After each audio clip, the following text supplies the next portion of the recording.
शांति। विशेष कल हम लोग चर्चा कर रहे थे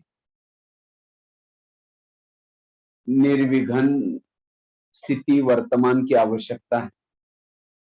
तो निर्विघ्न बनने के लिए कल दो बातें सुनाई थी। एक तो पहली बात सुनाई थी, अगर हमें निर्विघ्न बनना है, देह भान को छोड़ना है। देह भान विघ्नों का पहला कारण है, इसीलिए कैसे कैसे देह भान से मुक्त बनना है उसके बारे में कुछ भाई बहन थे वहां चर्चा की थी। दूसरी कारण बताया था, मन में व्यर्थ संकल्प जब चलते हैं तो पुरुषार्थ में विघ्न पैदा होता है।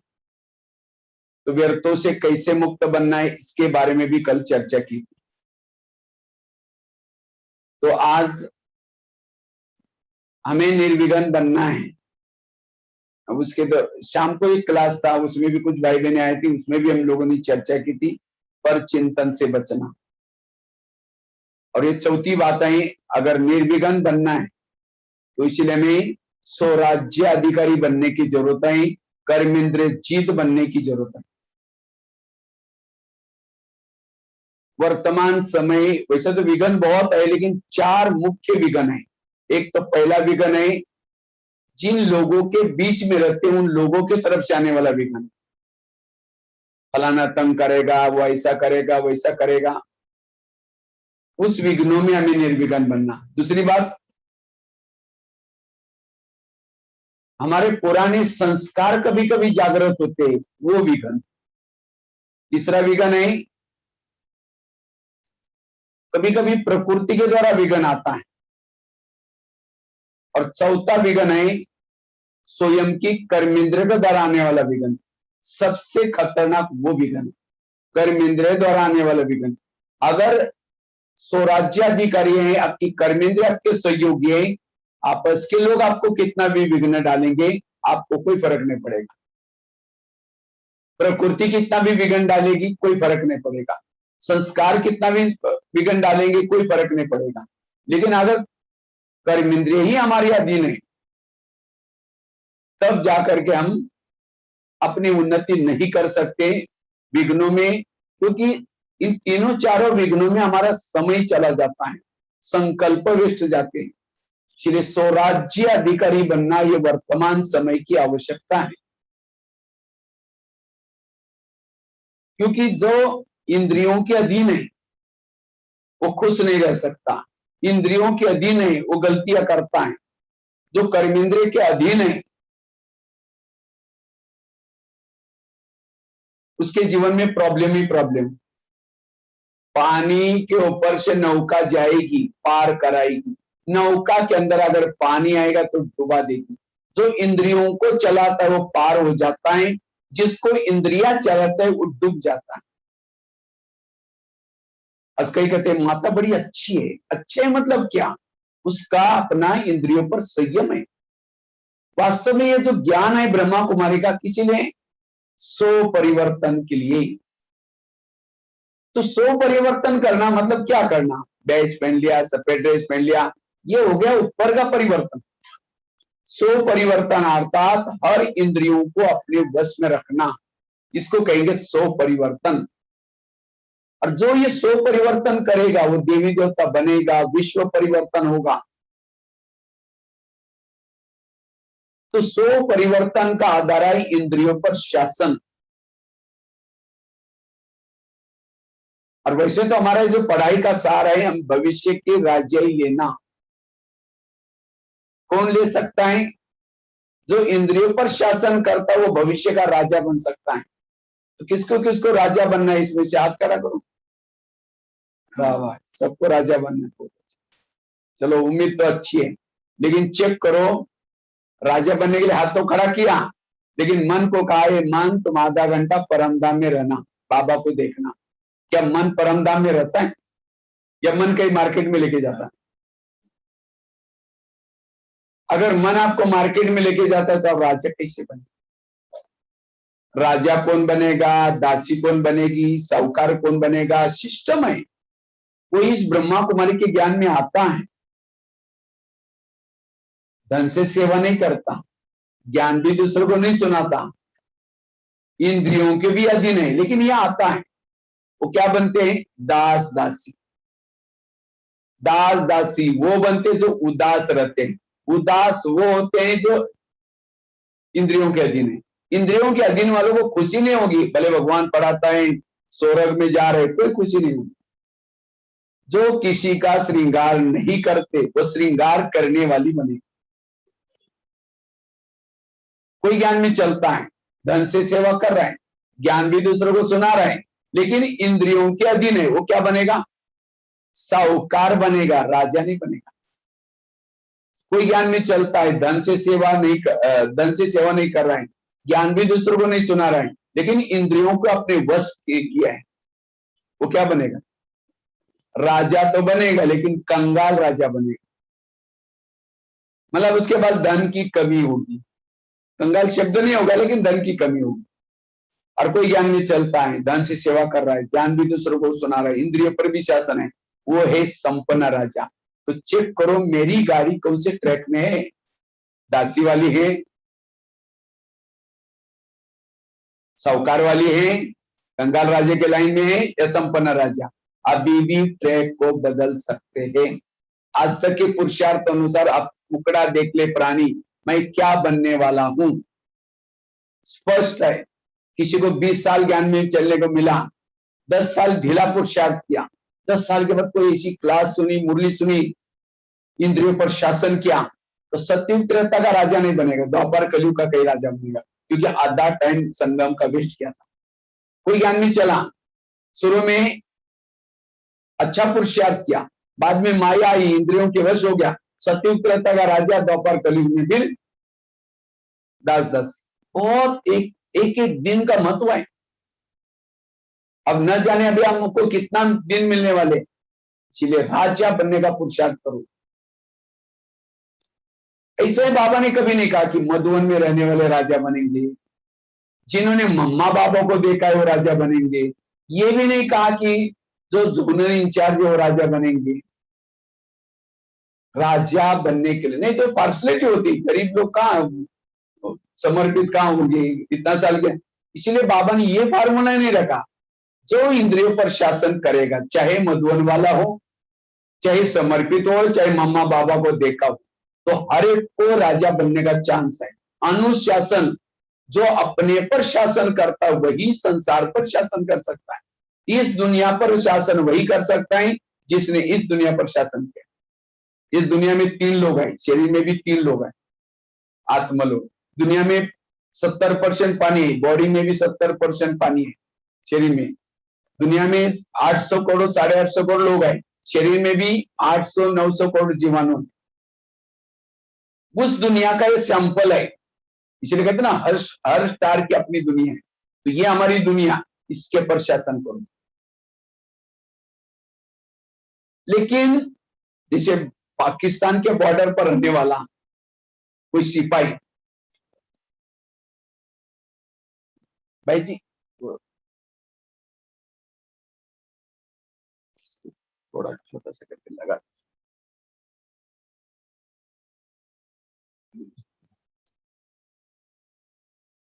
तो पाकिस्तान के बॉर्डर के तरफ रहने वाला कोई दुश्मन से मिला हुआ है, आतंकवादी आता है, कहता ये है 1000 की नोट की बोरी लो, लेकिन मुझे अंदर जाने दो। वो कहेगा अरे गवर्नमेंट की सर्विस करके भी 1000 की बोरी नहीं मिलेगी। चलो वो क्या करता है, 1000 की बोरी लेता है और उस आतंकवादी को अंदर छोड़ेगा। कितने लोगों को मारेगा वो? इसलिए उन बॉर्डर पर वाले सैनिक को नोट प्रेमी नहीं, देश प्रेमी बनने की जरूरत है। इसी तरह आज हमारी आत्मा की रक्षा करने वाले कौन है? कान, आंखें, मुख, मन, बुद्धि, ये कौन है? आत्मा की रक्षा करने वाले। लेकिन आज ये रक्षक ही क्या बने हैं? भक्षक बने। और इसीलिए आज हमारे जीवन में प्रॉब्लम आए, इसीलिए हमारी प्रॉब्लम आए।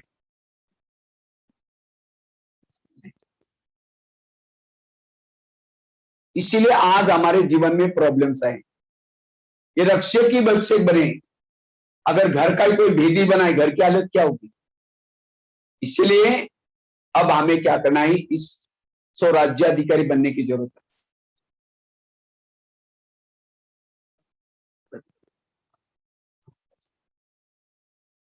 इसलिए स्वराज्य अधिकारी बनने की जरूरत है, और जितना स्वराज्य अधिकारी बनेंगे उतना विश्व की राजाई मिल जाएगी। तो वर्तमान समय का जो हमारा पुरुषार्थ है इंद्रियों पर, हमारे सभी समस्याओं की जड़ है इंद्रियों की अधीनता। इसलिए स्वराज्य अधिकारी का पुरुषार्थ करना। ब्रह्मा बाबा ने और कोई पुरुषार्थ नहीं किया। ब्रह्मा बाबा नारायण बने, कैसे बने? उन्होंने अपने रोज इंद्रियों का दरबार लगाया। हमें कोई नया पुरुषार्थ का प्लान नहीं बनाना है। जो हमारी मम्मा ने किया, बाबा ने किया, वही करना है, नया पुरुषार्थ नहीं करना है।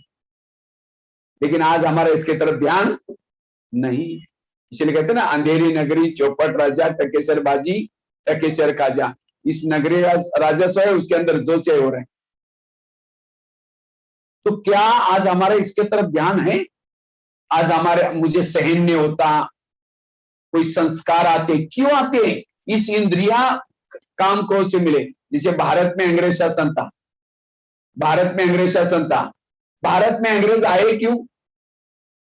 क्यों आए? भारत में नवाबों का शासन था, बंगाल का नवाब, बिहार का नवाब, सूरत का नवाब। अंग्रेज आए, नवाबों के साथ दोस्ती की, करते करते दिल्ली के ऊपर क्या किया? अटैक किया। इसी तरह आज इस शरीर भी हमारे एक इंडिया है, और इस इंडिया की राजधानी क्या है? ब्रुकुटी। जैसे भारत में शासन था किसका? नवाबों का शासन, बंगाल का नवाब, बिहार का नवाब, सूरत का नवाब। अंग्रेज आए, नवाब के साथ दोस्ती की, करते करते दिल्ली के ऊपर अटैक।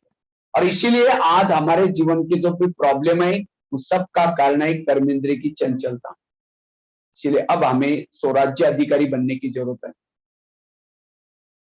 जितना स्वराज्य अधिकारी बनेंगे, विश्व उतना विश्व का राजा की पद प्राप्त करेंगे। तो ये है वर्तमान समय का पुरुषार्थ। तो हमारी सारी विघ्नों का मूल कारण है कर्मेंद्रिय की चंचलता। इसलिए उसके ऊपर जीत प्राप्त करना, ये सबसे सूक्ष्म पुरुषार्थ है। आज हमारा इसके तरफ ध्यान नहीं है। बाबा जिसके शब्द बाबा कहते चैरिटी बिगिंस एट होम। आप अपने घर को सुधारो। घर मतलब लौकिक नहीं, सबसे पहला घर हमारा कौन सा है? शरीर। तो क्या हमारे घर में रहने वाले, शरीर में रहने वाले सब ज्ञान में चलते हैं? हाँ, चलते हैं सब ज्ञान में। आजकल मम्मी पापा इतना व्यस्त रहते हैं, बच्चा कहाँ जा रहा है, किसके संग में जा रहा है, किसके साथ बात करता है, वो देखने का सुनने का टाइम ही नहीं। जब बच्चा गलत काम करता है, उनकी आंखें खुल जाती। इसी तरह हमारी आंखें क्या देख रहे हैं, मुंह क्या बोल रहे हैं, इसके तरफ देखने का हमारा टाइम ही नहीं है। जब हमारे से गलतियां होती है तब हमारे आंखें खुल जाती है। हमारा ऐसे कैसा हो गया? इसलिए हमारे विघ्नों का कारण है इंद्रियों के। इस युद्ध के मैदान में अकेला ज्ञान में चलने से विजय नहीं बनेंगे। किसका सहयोग चाहिए? इंद्रियों का भी सहयोग चाहिए। जिसे भारत में अंग्रेज आए थे, उसको भगाया कैसे? कैसे भगाया? जगह जगह पर जालियनवाला बाग पंजाब में, वहां सभा लगाई थी, लेकिन अंग्रेज लोगों ने गोलियां। तो भारत की जनता और क्या होगी? बढ़ गई। अखबार निकाले, अखबारों में क्या क्या हो रहा है लोकल लोगों को पता होने लगा। उसके बाद फिर गणपति का उत्सव तब से चालू किया है। खासतौर लोकमान्य तिलक ने महाराष्ट्र में शुरू किया था, ताकि पब्लिक उससे बहाने एकत्र हो जाए और ये अंग्रेजों के प्रति चर्चा करें। अंग्रेज हमारी उन्नति के लिए नहीं आए, हमें लुटने के लिए आए। पेपर निकाले, नारा लगाया वंदे मातरम। कहते वंदे मातरम जब नारा बोलते थे इंडिया वाले, अंग्रेज लोग बोलने नहीं देते थे। उनको हिंदी इतनी अच्छी नहीं आती थी, उनको लगता वंदे मातरम मतलब बांधो और मारो बोलते हैं। अंग्रेजों go back, Simon go back. तो सभी ने मिलकर के फिर क्या क्या भगा दिया। इसी तरह आज हमें भी रोज अपना दरबार लगाना है। और इंद्रियों को समझाना है, ये आंखें जो गलत चीजें तुम मोबाइल की देख रहे हैं, मेरा कितना घाटा हो रहा है। हे मन, तू मेरा सोच रहे, मेरा कितना घाटा हो रहा है। हे कान, तुम परचिंतन सुनते हो, मेरा कितना घाटा हो रहा है। और जब हमारी हर इंद्रिय जागृत हो जाएगी, तब जाकर के माया चली जाएगी। अब होता क्या है, आत्मा कहता है माया गो गया, कान कहता है और क्या, इधर से आ जाओ, कोई बात नहीं। इसलिए ये है पुरुषार्थ। हम दूसरों को देखते, वो क्या कर रहा है, वो क्या कर रहा है। समझो प्रधानमंत्री शांति में कब बैठेंगे, कब बैठेंगे, उसके पार्टी के सारे लोग एक्यूरेट काम करेंगे। अगर एक ने गलत काम किया, प्रधानमंत्री की नींद पिट गई। मेरी एक इंद्रिया भी कोई गलत करते हैं, आत्मा की नींद पिट गई, शांति नहीं, योग भी नहीं लगेगा। जब हमारी हर इंद्रिया अपनी ड्यूटी एक्यूरेट करेगी, तब हमारा योग लगेगा, विरत खत्म हो गए, विघ्न खत्म हो गए।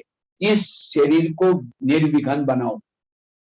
सुखी है राजा, सुखी है प्रजा, सुखी है संसार, ये संसार को निर्विघ्न बनाओ। तो कोई कहते सत्युग कब आएगा और कितना साल बाकी है, कृष्ण कब जन्म लेगा, कहीं ऐसे पूछते रहते। पहले सत्युग अपने में बनाओ।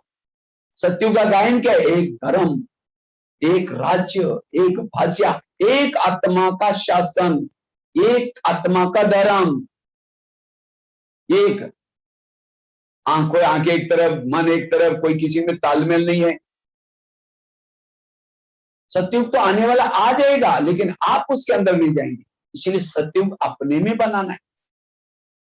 जब कृष्ण रथ में बैठता है, पहले घोड़ों को थपथपाता, प्यार करता है। क्यों? और घोड़े अगर जाकर के दुर्योधन के सामने गिर जाएंगे, पराजय हो जाएंगे। इसी तरह हमें भी जब परम धाम से सवेरे अमृत वाला योग करके नीचे आते हैं, रथ पर बैठे, ये रथ है हमारा, तो घोड़ों को थोड़ा प्यार करो नहाते समय। ध्यान के तुम आज कोई ऐसी चीज ना देखना जो मेरा सिर झुक जाए, एक कान तुमको ऐसी बातें न सुनना जो मेरा सिर झुक जाए। इनसे प्यार करो, इनसे बातें करो, ये है स्व परिवर्तन। और जब हर इंद्रिय एक्यूरेट काम करेगी, विघ्न नहीं आएंगे। समझो प्रधानमंत्री को कोई गाली देने वाला पत्र लिखेगा, वो पत्र पहले कहां जाएगा, उसके पीए के पास जाता है, पीए पढ़ेगा, फिर कहेगा क्या फालतू आदमी, कोई काम फाड़ के फेंक देगा। इसका मतलब पीए उसका हितैषी है। तो हमें कोई गाली देता है, वो गाली कहां के, हमारा पीए कहां है, कान। कान फटाफट आत्मा तो आवाज करता, देखो हमको गाली दी, हमको गाली दी, हमको गाली दी, सारी कर्मिंद्रिय डिस्टर्ब हो। और सवेरे 4 पेज की जो मुरली सुनी थी, वो कान कभी नहीं बोलता आज बाबा ने ये बोला है, बाबा ने ये बोला है, उसको निकाल लेता है। इसका मतलब कान हमारी आत्मा के हितैषी नहीं है। इसीलिए जब तक, आज कई माताएं कहती मेरे बच्चे मानते हैं, मेरा पति मानता ही नहीं। जिसकी इंद्रिया नहीं मानती उसका कोई नहीं मानेगा। दादियों ने क्या किया, कोई बहनों को जाकर नहीं बोला तुम कितना बजे उठी थी, तुम क्या किया था। दादी ने बस अपनी इंद्रियों पर शासन किया, सारा कारोबार एक्यूरेट चलने लगा। इसी तरह जो इंद्रियों पर शासन करता है, प्रकृति भी कहना मानेगी, सब कुछ कारोबार अच्छा चलेगा। इसलिए स्वराज्य अधिकारी का पुरुषार्थ। तो हम रोज अपनी इंद्रियों का दरबार कैसे लगाएं। बाबा कभी कहते बच्चे दरबार लगाओ, लगाते कभी दरबार, कैसे लगाएं। रोज अमृतवेला योग करने के बाद, क्योंकि हमको एक दोस्त मिला है, कौन, शिव बाबा। उसने देखा रे मेरा दोस्त तो कंगाल हो गया, पहले तो बहुत अच्छा था, फिर वो आकर के हमको मिला और कहता है कोई बात नहीं, मैं तुमको ट्रेनिंग रोज देता हूं, तुम मेरे पास आओ, ताकत भी देता हूं तुम्हारी राजाई लेने के लिए, तो इसलिए तुम मेरे पास सवेरे सवेरे आ जाओ ऊपर। और 1 घंटा वो ताकत देने के लिए, शक्ति देने के लिए ऊपर बुलाता है। तो अमृत वाला योग करके फिर शरीर रूपी कर्म देश में प्रवेश करो और सभी इंद्रियों को गुड मॉर्निंग बोलो। और सबसे पहली बात करो कान से, हे मेरे कान, तुम मेरे इस राज्य की शान हो, अगर तुम ना होते मैं ईश्वरी मावके कैसे सुनता। इसीलिए हे कान, तुम्हारा बहुत बहुत धन्यवाद, और मेरा तुम्हारे पर विश्वास है, इसीलिए मैंने तुमको बॉर्डर पर रखा है। लेकिन मैंने तो विश्वास के तुम साथ तुमको बॉर्डर पर रखा है, तुम मेरा खाते हो, मेरे राज्य में रहते हो, लेकिन आजकल तुम मुझे धोखा दे रहे। मुझे तो पता नहीं था। आज सवेरे मैंने अपने दोस्त के पास, शिव बाबा के पास गया था। शिव बाबा ने तुम्हारे लिए कुछ इशारे दिए, मेरे राजाई गंवाने के कारण तुम भी हो, इसलिए हे कान तुम मेरा खाते हो। क्योंकि कान क्यों जिंदा है? आत्मा ने कमाया हुआ खून सप्लाई होता है वहां। कान थोड़ा डिस्टेंस में यहां होता तो जिंदा रहता। खाता है राजा का, धोखा दे रहे हैं। इसलिए हे कान, आज तक जो हुआ कोई बात नहीं, लेकिन आज से तुम्हें जो भी निर्णय लेना है श्रीमत के आधार से, अगर तुम गलत निर्णय लेगा, रात को सोने से पहले फिर मैं दरबार लगाने वाला हूं, उसमें तुमको सजा मिलेगी। और ये भी नहीं समझना मुझे कुछ पता ही नहीं चलेगा। आजकल इस शरीर पे किले के, क्योंकि एक शरीर क्या हमारा एक फोर्ट है, किला है। राजा किस में रहते हैं? यहां भी है ना किला, ग्वालियर का किला। तो हम भी, और इसके कई दरवाजे, जैसे किले के कई दरवाजे होते थे। कोई भी आता था उसकी पूछताछ होती थी, कहां जा रहे, क्यों जा रहे। एक नहीं 4-5 दरवाजे होते थे। इसी तरह शरीर पे किले के कई दरवाजे, कान, मुंह, कान, लेकिन इस दरवाजे में कोई रोकने टोकने वाला है ही नहीं। कुछ भी बातें आ रहे हैं, आत्मा को परेशान कर। इसीलिए एक कान, मैंने इस किले के चारों तरफ से सीसी कैमरे का प्रबंध किया है। अगर तुमने कुछ विरत सुना देखा, मैं रात को सोने से पहले चेक करूंगा और तुमको सजा दूंगा। आजकल सीसी कैमरे लगाते हैं, घरों में कौन आया, क्या हुआ, सारा पता चलता है। आगे चलो मुख के पास। हे मुख, तुम में मेरे इस राज्य की शान हो। अगर तुम ना होते, मैं ईश्वरीय महावाक्य दूसरों को सुना करके दुआएं कैसे लेता। तुम्हारा बहुत बहुत धन्यवाद। लेकिन कभी कभी तुम परचिंतन करते हो, अपमान करते हो किसी का, इसके कारण मेरा आत्मा भाई मेरे से रुक जाता है, हमारे आपस की दूरियां बन जाती है। क्या इसीलिए मैंने तुमको रखा है? अगर ये तुम करेगा, तुमको सजा दूंगा। आगे चलो आंखों के पास। ये आंखें, मुझे 84 जन्म में बहुत सारी आंखें मिली, लेकिन तुम्हारे जैसे भागी चले आंखें कोई नहीं मिली। क्योंकि तुम्हारे द्वारा मैंने सत्यम शिवम सुंदरम को देखा है। कुछ तो माउंट आबू गए, बाबा को देखा है ना। लोग तो साक्षात्कार के लिए तरस रहे, साक्षात्कार के लिए, लेकिन हमने साक्षात्कार नहीं, साक्षात देखा है, चैतन्य में देखा है। साक्षात्कार और साक्षात, इसका बहुत फर्क है।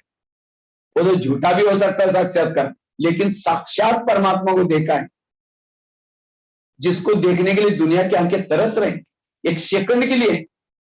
और हमें खाते हुए देखा है, तुमने बोलते हुए देखा है, मुस्कुराते हुए देखा है। तो क्या प्रभु को देखेगा तुम्हारा पेट नहीं भरा? तुम इस संसार की विरत बातें क्यों देखते हो?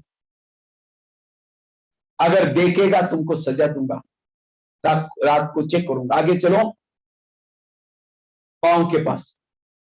हे पांव, तुम भी मेरे इस राज्य के शान हो। अगर तुम ना होते, मैं सेवा करने के लिए कैसे जाता, भले सेवा की मुख से, लेकिन आधी दुआ तुमको मिल गई। भाषण किया, लेकिन आधी दुआ किसको मिली? पांव को। भले कर्मना सेवा हाथ से की, आधी दुआ किसको मिली? पांव को। क्यों? घुटने के ऊपर पूरा बॉडी को उठा करके कौन लेके आता? पांव लेके आता है। इसीलिए कोई भी व्यक्ति घर में आता है, चरण को छूते। चरण में कोई आत्मा नहीं, क्यों छुआ? हे चरण, तुम्हारा धन्यवाद, इस व्यक्ति को हमारे घर में लाया। लेकिन कभी कभी चरण क्या करता है? परचिंतन करने के लिए लेके जाता है। परचिंतन किया मुख ने, सुना कान ने, आधा पाप किसके पर चढ़ा? पांव। अगर पांव कहता नहीं नहीं, मैं मेरे राजा को धोखा नहीं दे सकता हूं, हे कान, हे मुख, तुमको जाना है तो भले जाओ, कल परसों कभी भी आओ, मैं ही नहीं जा सकता हूं। मैं जिसका नमक खाता हूं, मैं नमक हराम नहीं बनूंगा। हर कर्मेंद्र राजा के प्रति रिस्पेक्ट, रिगार्ड। फिल्म देखी आंखों ने, आधा पाप किसके पर चढ़ा? पांव के पर। क्योंकि पांव आने के जगह हर, ये सबसे बड़ा भ्रष्टाचार हम हमारी इंद्रिय कर रहे। इसको सुधारना में, और क्या करता, हमें कोई लेना देना नहीं। और यहां हम आए सो परिवर्तन के लिए, हमें कोई औरों को। और जब ये परिवर्तन होगा, तब निर्विघ्न बनेंगे। आगे चलो मन के पास। हे मन, तुमने मेरे इस राज्य की शान हो। अगर तुम ना होते, मैं ईश्वरीय चिंतन कैसे करता। लेकिन कभी कभी तुम व्यर्थों का भी चिंतन करते हो। अगर करेगा तो मैं तुमको सजा दूंगा। आगे चलो बुद्धि के पास, हे बुद्धि, मैंने सारी इंद्रियों में से चुन करके तुमको मंत्री बनाया। बुद्धि कौन है और कौन सा मंत्री? गृह मंत्री है, केंद्रीय मंत्री है। सारा कारोबार बुद्धि के पास है, क्योंकि कहीं भी जाना है, मन में आया कि मुझे फिल्म देखने के लिए जाना है, तो मन की फाइल कहां जाते हैं? बुद्धि के पास जाती है, केंद्रीय मंत्री के पास जाते हैं, और वो फिर निर्णय करेगा जाना या नहीं जाना। जाना हो तो साइन करेगा, जाओ बोलेगा, नहीं तो नहीं बोलेगा, अंदर से आवाज नहीं जाना है। मन के संकल्प होते भी नहीं जा सके। तो आज तक मेरे जीवन में जो पाप हुए, साइन किसकी है? बुद्धि के साइन है। बुद्धि ने नहीं किया, तो बुद्धि से बात करो, हे बुद्धि, मैंने विश्वास के साथ, मुझे लगा कि तुम मेरा भला करेगा, इसीलिए सारी इंद्रियों में से चुन करके, मैं और भी किसी को मंत्री बना सकता था, लेकिन तुमको बनाया। मुझे लगा कि तुम मेरा बहुत भला करेगा, अच्छा करेगा, और इसीलिए तुमको मंत्री बनाया, सारा कारोबार तुमको दिया, मैं निश्चिंत हो गया। लेकिन तुमने तो ऐसे निर्णय किया, मेरी पूरी राजधानी गंवा दी और मुझे रावण के जेल में डाल दिया। क्या यही मेरे विश्वास का फायदा तुमने लिया? इसलिए हे बुद्धि, आज से तुम्हें जो भी निर्णय लेना है श्रीमत के आधार से लेना। अगर गलत निर्णय लेगा, मैं तुमको सजा दूंगा। यह है विवेक को जागृत क्या करना। अगर विवेक को जागृत करेगी, बुद्धि समझ आएगी गलत काम, लेकिन कभी हम अपने से बातें ही नहीं करते। राजा वो है जो अपनी प्रजा की बातें सुनता है। जैसे मुझे याद है, हम माउंट आबू में रहते थे, तो दादी प्रकाशमणि जब भी कहीं बाहर जाती थी, सभी निवासियों को इकट्ठा बुलाती थी, देखो मैं जा रही हूं, आप लोग पूरा घर का ध्यान रखना,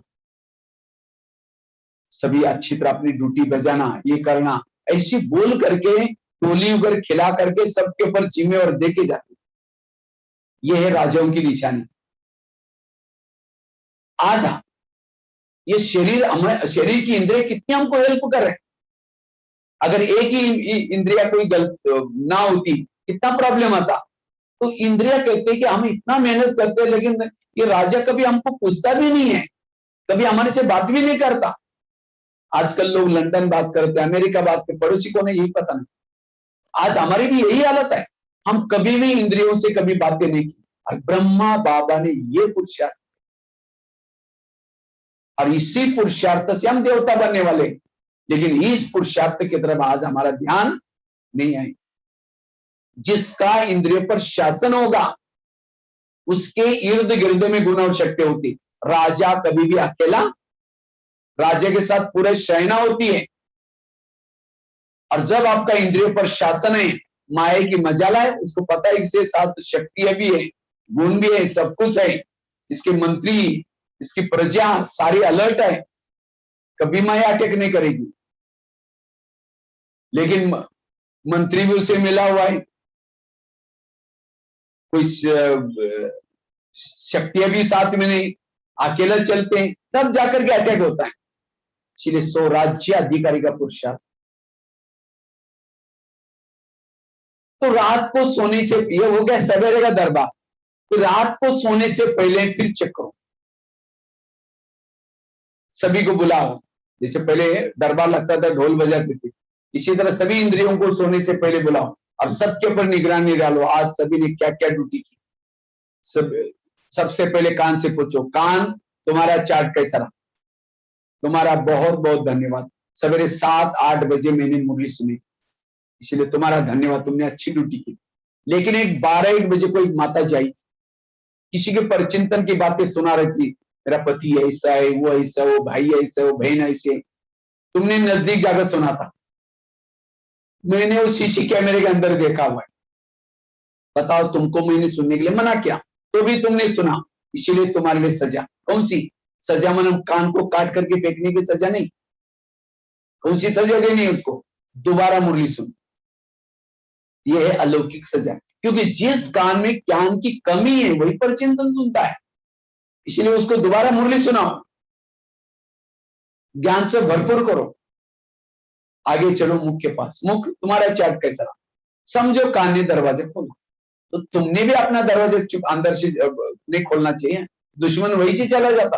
तुमने भी बोला हाँ वो बहन ऐसी करते हो, भाई ऐसा करता है, तुमने भी मिला, इसलिए दुश्मन की हिम्मत हुई और अंदर आया, इसलिए तुम्हारे लिए सजा, कल के दिन तुम्हारा कारोबार बंद रहेगा, मौन है मुख्य सजा। अगर मैंने किसी का परिचिंतन किया है उसको क्या सजा दो, दूसरे दिन मौन, तीसरे दिन अक्ल आएगी, कहेगा और परिचिंतन करोगे फिर मौन रहना पड़ेगा। इसको कहते हैं राजा, राजाओं की निशानी होती है। हाथ खड़ा किया था आप लोगों ने, क्या निशानी, राजा जिस शहर में रहता है सब उसका कहना मानते, अगर राजा का कोई कहना नहीं मानता राजा उसको फांसी देता था, सब बिल्कुल रिगार्ड रिस्पेक्ट से चलते। तो क्या इस शरीर पे देश में हम रहते हैं, अगर हमारा कोई कहना नहीं मानता क्या हम शिक्षा सजा देते हैं? यह कमजोर राजा, मम्मा मम्मा क्यों बनी, मम्मा एक गलती दोबारा नहीं करती, हम बार बार करते, क्यों, इंद्रियों पर ध्यान नहीं है।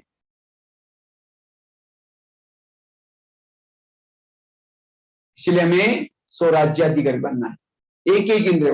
और राजा की निशानी क्या होते हैं, राजा दानी होता है, राजा के घर से कोई खाली, कहानी आती है ना, एक राजा था शिकार करने के लिए दान करता था, कोई भी खाली नहीं जाता था, तो आप राजा बनने के लिए हाथ खड़ा किया है तो आप दान करते इतना, और उसने रोज घंटी बजा करके कहते हैं देवी आओ मुझे दर्शन दो, लेकिन देवी ने कभी बाबा का संदेश ही नहीं सुना उसको। कंजूस राजा, बस में यहां से भोपाल जा रहे हैं, बाजू में कोई बैठा, एक शब्द भी नहीं सुनाया, कंजूस राजा। इसलिए दान के संस्कार चाहिए, भले आप मुख से नहीं सुना सकते हो, इतना भी कहो कि बाबा ये जो बाजू में आत्मा बैठे इसका भी आप कल्याण करना, इसका भी तीसरा नेत्र खोलना, बाबा आपका भी परिचय इसको मिलना चाहिए, बस इतना भी आप मन से भी दान करो, ये भी बहुत बड़ा दान है। मन से करो, तन से करो, धन से करो, हर पर दान करता हो राजा। देव हम क्या बनने जा रहे हैं, देवता किसको कहते हैं, जो देने वाले। कोई बीमार है, इतना कहो कि बाबा इस आत्मा को सहन शक्ति दो, बीमारी से मुक्त करो, बस इतना भी रहे। देने के संस्कार चाहिए, वो दे तब वो देवता नहीं है, वो लेवता हो जाता है। इसलिए देवताओं के संस्कार चाहिए, इसलिए देने का। कई को क्या लगता है ब्रह्मा कुमारी में आया हमें सब कुछ मिलने वाला है, इसलिए निश्चिंत है, ये हमारी गलत फहमी। अगर यहां करके कुछ करेंगे नहीं तो कुछ ही नहीं मिलेगा। एक बहुत ही शादी से पहले बहुत दान पुण्य करते हैं, लेकिन जब उसकी शादी होती है दान पुण्य नहीं करते। उसकी शादी शेठ जी के घर में हुई, थे सेठ जी लेकिन थे कंजूस। एक दिन उनके घर में पति सास ससुर घर के बाहर बैठे थे, तो इतने एक सन्यासी आया, कहता मुझे भिक्षा चाहिए। तो बहू कहते हैं मैं खुद ही बासी खाती और भूखी सोती, तुमको कहां से। सास तो कहते हैं ये क्या बोल रहे, हम तो सेठ जी हैं, इस शहर में मशहूर हैं, इतने बड़े घर में रहते हैं, और बहू तो क्या बोल रहे हैं, मैं बासी खाती और भूखी सोती हूँ। तो सन्यासी ताई से कुछ नहीं बोला, दोबारा कहा कि मुझे थोड़ी भिक्षा चाहिए। कहते सुना नहीं तुमने। सन्यासी गया, सास उठी उसको 2 थप्पड़ लगा दिया। कहते तुमने मेरा नाम बदनाम किया, सबको सुनाते ऐसी, कब बासी खिलाया। कहते मैं रोज बासी करती, मेरी शादी शेठ जी के घर में हुई है, ये तो मेरे पिछले पुण्य कर्मों का फल है, इसीलिए मैंने पिछले जन्मों का खा रही, और भूखे सोते अर्थात अगले जन्म के लिए मुझे कुछ भी नहीं करेंगे, क्योंकि इस जन्म में जो कुछ करते हैं वो पिछले जन्मों के अनुसार सब कुछ मिलता है, और इस जन्म में जो करते हैं वो अगले जन्म में हमें सब कुछ मिलता है। तब उसकी सास को समझ में आया बात तो सही है। कहते घोड़े के लिए जो चने पीछे उसको दिया करो, उसको लगता है अक्ल तो आ गई। जब चने देते उसको लगता है अगर मैं चने दूंगी अगले जन्म में मुझे बोरी की बड़ी चने मिलेंगी, चने खा के मैं क्या करूं, अच्छा कहा कि जो चाहिए। इसी तरह कहीं हम बासी खा करके भूखा तो नहीं सो रहे। आज इतनी मुरली की बातें, इतनी बाबा की पालना मिल रहे, तरावटी माल मिल रहा है, कौन से कर्मों का फल है। 63 जन्मों में जो दर दर भटके थे, व्रत किया था, उपवास किया था, उन सब का फल अब ये पालना मिल रही। तो कौन सा खा रहे हैं, बासी।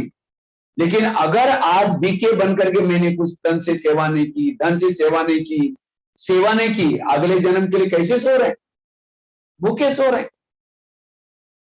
इसलिए जो करना हमें अब करना है। जो धन से सेवा करता है धन मिलता है उसको।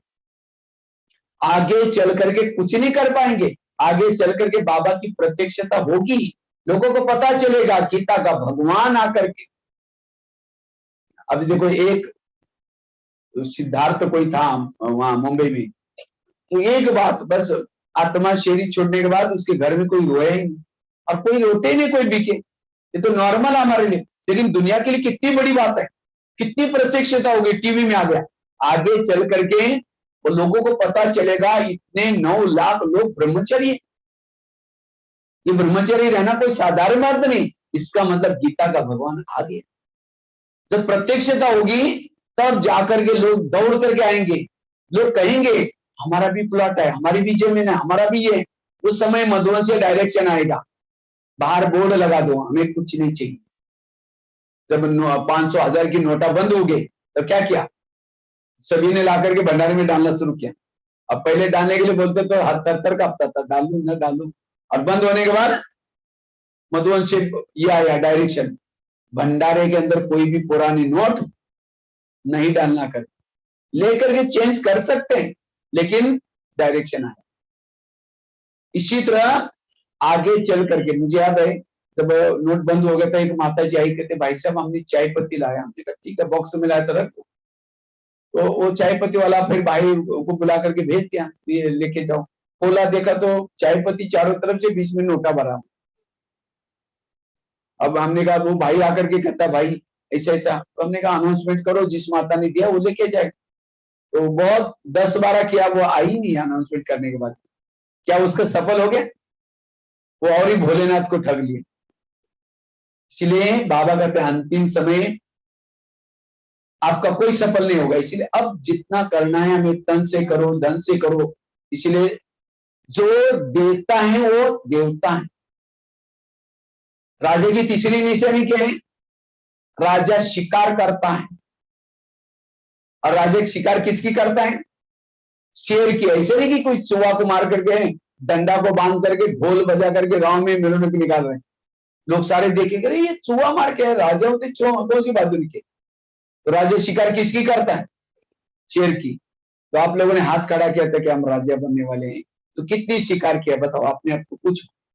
शिकार अर्थात अज्ञानी आत्मा को अगर प्रजा ही नहीं बनाए तो राजा कैसे बने। मुझे तो बड़ा शौक है शिकार करने का, जब जब मौका मिलता है मधुबन से पूरा भारत में चक्कर लगाता रहता हूँ। और एक टूर में 10-12 कुछ शेर तो घायल होते होंगे, कोई तो बन भी जाते होंगे बाबा। आज हम भी माताओं जैसे काम करते हैं ना, कईयों को क्यों नहीं कहते हम गृहस्थी में ना खाना बनाना, हम भी तो गृहस्थी कहाँ कितना लोगों का, आप तो 2-4 लोगों को बनाते हैं, हमारे तो रोज 6000 लोग जा रहे हैं, कितने सारे। आपका तो बच्चा शाम को दोपहर को आ भी जाएगा घर में, हमारे तो 3-4 दिन ट्रेवलिंग करने वाले। अंदर से वो जज्बा चाहिए, इसलिए शिकार करने का शौक चाहिए। और यहाँ तो ग्वालियर में तो बहुत सारे शेर घूम रहे, हाँ। इसलिए महीने में एक को बीके बनाओ। कई कहते सुनते नहीं ना भाई जी, क्यों नहीं सुनते? आपके पास जो ज्ञान के तीर है उसके अंदर धार नहीं है। अच्छा नहीं सुनता, उसको जाली में फंसाने का काम तो कर सकते ना, मीठा मीठा बोल करके यहां लाओ सेंटर पर, मारने का काम पहले करेंगे। जो लाएगा वहां उसको आधी दुआएं मिलेगी। लेकिन याद रखना शेर की शिकार बड़ी सावधानी से की जाती है। कई बार पेपर में आता है कोई शिकार करने के लिए गया था और शेर ने उसको फाड़ कर रख दिया। इसी तरह कई ज्ञान सुनाने के लिए जाते हैं, आजकल हम ब्रह्मा कुमारी में जाते हैं, अब भी चलो ना, कहते अच्छा आप भी फंस गए क्या? अरे वहां फैशन नहीं करते, बाहर का खाना नहीं करते, पवित्र रहते, ये कोई लाइफ होती है कि इसीलिए दुनिया में आए? अरे दुनिया कहीं कैसी चलेगी? बस ओम शांति खुद आना बंद कर गया था शिकार करने के लिए, शिकार ने शेर ने मार दिया। इसीलिए शिकार करते समय क्या करते हैं? ढाल लेके जाते, तलवार लेके जाते। तो इसी तरह आप भी ड्रामा की ढाल, ज्ञान की तलवार। अगर कोई नहीं सुन रहा है, उल्टा सुल्टा बोल रहे हैं, ड्रामा की ढाल सामने करके कहोगे मेरे कुल का नहीं करके भागा, अपने आप को बचा के। इसलिए शिकार तो 1 महीने साल के कितने हो जाएंगे? 12। क्योंकि शेयर होल्डर बनाओ। आज हमें पुरुषार्थ में मेहनत क्यों लग रही? क्योंकि हम अकेले ही पुरुषार्थ कर रहे हैं। अगर जितने लोगों को ज्ञान सुनाएगा वो बाबा बाबा करेगा, आपको अपने आप दुआएं मिलेगा, आपकी स्थिति अपने आप बढ़ती जाएगी। इसलिए स्वीकार करने का संस्कार। और राजा के संस्कार क्या होते हैं? क्योंकि इसमें बिजी रहेंगे, आपको बहुत खुशी होगी, अपने आप निर्विघ्न रह सकते हैं आप। शिकार राजे के संस्कार। और क्या होता है? फलों का राजा किसको बोलते हैं? वैसे तो बोलना चाहिए फलों का राजा नारियल को, लेकिन आम को बोलते हैं, क्योंकि जब भोग लगाना है, उद्घाटन करना है तो क्या करते हैं? नारियल तोड़ते हैं। भगवान को प्रसन्न करना है तो नारियल को तोड़ते हैं, आम को नहीं तोड़ते, नारियल को तोड़ते। लेकिन नारियल फलों का राजा नहीं बना, आम बना। क्यों? आम के साथ सबका प्यार, नारियल के साथ प्यार। आम का जब सीजन आता है मुंह में लेके चूसेंगे, खत्म भी हो तो भी डालेंगे, निकालेंगे, डालेंगे, प्यार करें उससे, बार बार निकाल। वो गुटली फेंकने का भी दिल नहीं करता, यह है प्यार। और सूखा नारियल लेकर के चूसो उसको, 32 दांत भी टूट जाएंगे, मिलेगा कुछ भी नहीं, और भी भूसा भी अंदर जाएगा। इसलिए नारियल से प्यार नहीं, प्यार किसे है? आम से।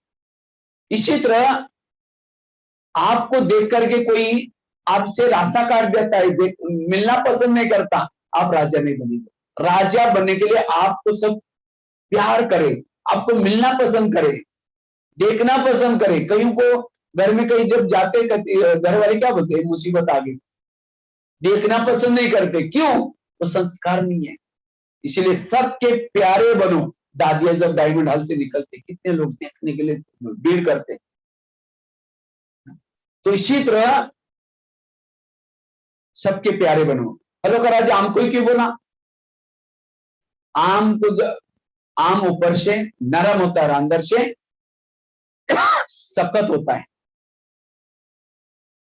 गुठली सख्त होती है। और नारियल कैसा होता है? ऊपर से सख्त है और अंदर से मैं जैसे कहता हूं ऐसे करो, ये करो, वो करो। ऊपर से तो कड़क शब्द बोलेंगे, तो कुछ नहीं करेंगे। लोग कहेंगे हाँ जी जरूर कर जाएंगे, हमको पता है, कर दो, पीछे में हमको पता है, जाओ कर।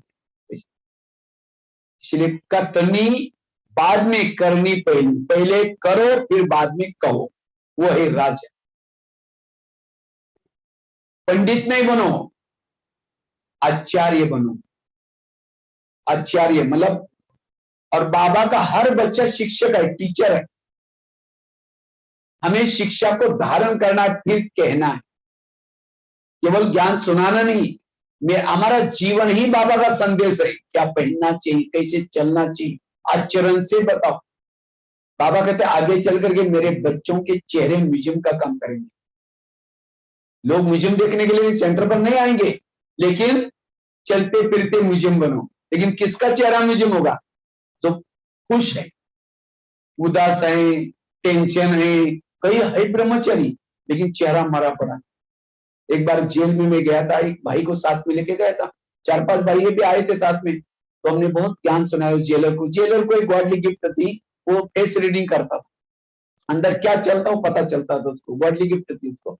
जब हम ऑफिस में बैठे थे, बड़ा खुश हो गए जेलर। लेकिन एक वो कुमार के ऊपर नजर गई, कहता भाई साहब ये व्यक्ति बड़ा दुखी है, अगर इसको मेरे पास रखो ना, मैं सुधार करके भेजूंगा। अब बताओ, गए थे ज्ञान सुनाने के लिए और वो खुद ही बोलता है मैं सुधार करके भेजूंगा। तो नहीं नहीं, हमने कहा भाई साहब इनको भगवान मिला है कि वैसी कोई बात नहीं। नहीं नहीं, भले मिला होगा लेकिन ये बहुत पुरानी दुखी है। जब बाहर आया हमने उसको पूछा, वो पहले तो बोला नहीं नहीं भाई साहब ऐसी कोई बात नहीं। फिर कहता मैं सचमुच दुखी हूँ, मैं तो सुसाइड करने वाला था, बोलता इतना मैं परेशान। देखो अंदर वो बात छिपाई इसने, तो अंदर क्या चलता है चेहरे में दिखाई पड़ता है। इसीलिए बाबा मिला, ये मिला, हमारा चेहरा बताएं। इसलिए खुश रहना। और आम के संस्कार क्या होते हैं? आम जब कोई परेशान हो जाता है, धूप में थक जाता है, कौन से पेड़ के नीचे जाकर सोता है? आम के नीचे आकर के सोएगा। अगर नारियल के नीचे जाकर सोएगा तो छाया तो छोड़ो, नारियल सिर गिर करके सिर भी तोड़ जाएगा। इसी तरह अगर कोई दुनिया से तंग होकर के, परेशान होकर के कोई आपके पास आता है, अगर आप कोई यहाँ की उल्टी सुल्टी बातें सुनाते, फलाने ऐसे, यहाँ भी ऐसा चलता है, ये वो आया था शांति के लिए, सुख के लिए, यहाँ की उल्टी सुल्टी बातें सुन करके और परेशान होते क्या? वो राजा नहीं बन सकेंगे। राजा बनने के लिए दुख हरो, सबको सुख की छाया दो, वही राजा। और फलों का राजा आम को क्यों बोला? क्योंकि आम फल लगता है तो झुकता है, नारियल फल लगता है तो ऊपर जाता है। जिसके अंदर विशेषता ज्ञान आने के बाद जो झुकता है वो है राजा। राजा बनने के लिए निरहंकारी के संस्कार चाहिए, निरहंकारी।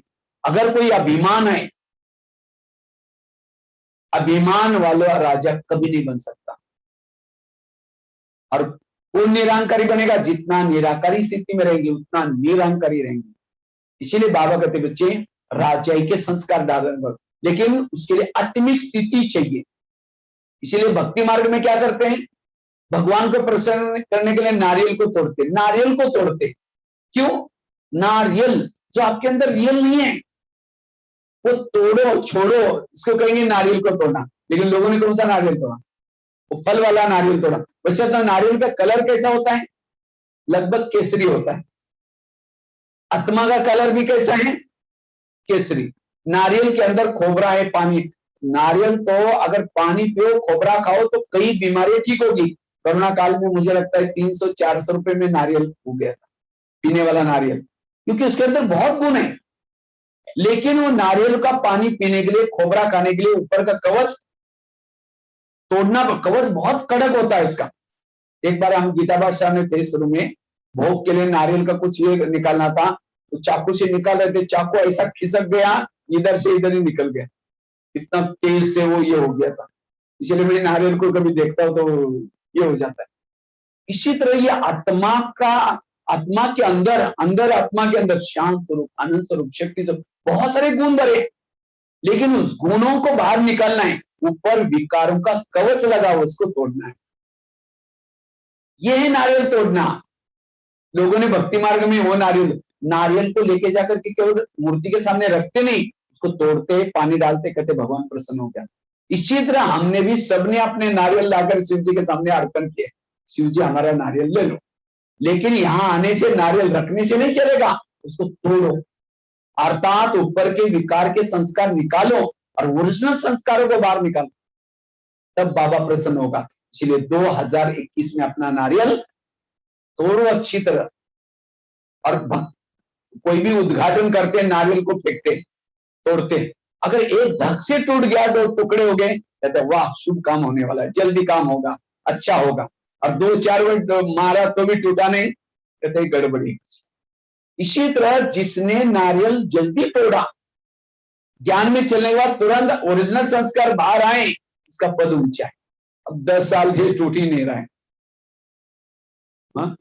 वो ओरिजिनल संस्कार बाहर नहीं आ रहे, इसका मतलब आपका पद इतना अच्छा नहीं होगा। इसलिए राजा बनने के लिए नारियल को तोड़ना है, आम बनना है, नारियल नहीं बनना। रोज हमें शिकार करना है। और राजा वही बन सकता है जो आत्मिक स्वरूप में टिकता है। आत्मिक स्वरूप में वही रह सकता है जो अमृत वेला का योग अच्छा करता है। क्योंकि आत्मिक स्थिति कब रहती है? जिसकी सवेरे सवेरे अमृत वेला अच्छी, क्लास के पहले योग करता है। क्लास कितना बजे होता है यहाँ? 7:30 क्लास शुरू, मुरली शुरू, और योग 7 बजे। ऐसा आधा घंटा पहले योग चलता है। लेकिन 7 बजे कौन पहुंचते हैं? कहेंगे अभी तो मुरली चालू नहीं होगी। 7 के बाद लाल लाइट चलती, फिर 1 आएगा, फिर 7:15 बजे दूसरा आएगा, फिर 7 बजे तीसरा आएगा, धीरे धीरे सारी क्लास फुल होनी चाहिए 7 बजे। क्योंकि बिना योग करके आप मुरली को आनंद नहीं ले सकेंगे।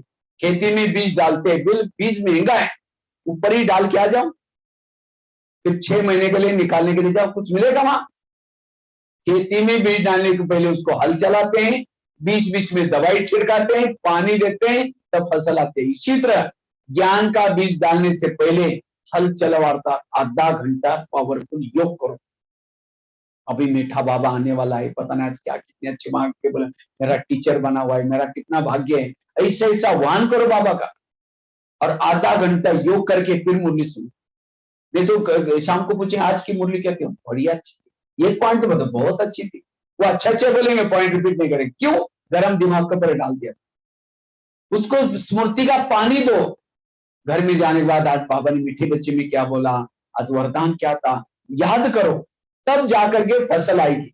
इसलिए हमें क्लास के पहले योग करने की आदत डालनी है, बहाना नहीं बनाना उसके लिए। नहीं थोड़ा बच्चे स्कूल में जाते हैं तो आजकल वो भी बंद हो गया था, इसलिए कोई बहाना नहीं करो, लेकिन आधा घंटे का, क्योंकि संगठन का योग आपको कब मिलता है?